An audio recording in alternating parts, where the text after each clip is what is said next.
पास जो BLDC pumps मौजूद हैं, ये ना सिर्फ शमसी तवानाई पर चलाए जा सकते हैं बल्कि इसके साथ ये बिजली पर भी आप इसको चला सकते हैं, यानी कि ये डुअल मोड AC/DC मॉडल्स के अंदर आते हैं।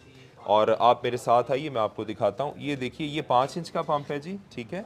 और ये तमाम तर जो हमारे पंप्स हैं, इनके अंदर ब्रास का इम्पेलर सही है। इस्तेमाल किया जाता है, चाहे वो 2 इंच का हो, 3 इंच, 5 इंच का, 3 इंच का, ये 4 इंच का। और इसमें मुख्तसरन मैं आपको बता देता हूँ, जो 2 इंच का पंप है उसको 2 अदद सोलर पैनल्स दरकार है, 5 इंच वाले पंप को 8 अदद सोलर पैनल्स, 3 अदद वाले पंप को 4 अदद सोलर पैनल और 4 वाले को 6 अदद सोलर पैनल्स दरकार हैं चलने के लिए। कुछ व्यूवर्स के पास जो सोलर पैनल्स हैं वो मुख्तलिफ वाट्स में होते हैं, जैसे कि 350 वाट या 450 वाट, तो वो कैसे कितने वाट्स में लगा सकते हैं, ये भी आप बता दें काइंडली हमारे व्यूवर्स को। नॉर्मली जो अब मॉडल्स आ रहे हैं ना जी पैनल्स के, वो 550, 580, 600 वाट के अंदर आते हैं। तो जब हम नंबर ऑफ़ पैनल्स की तादाद बता रहे हैं तो हम उसको जेन में रखते हुए बता रहे हैं।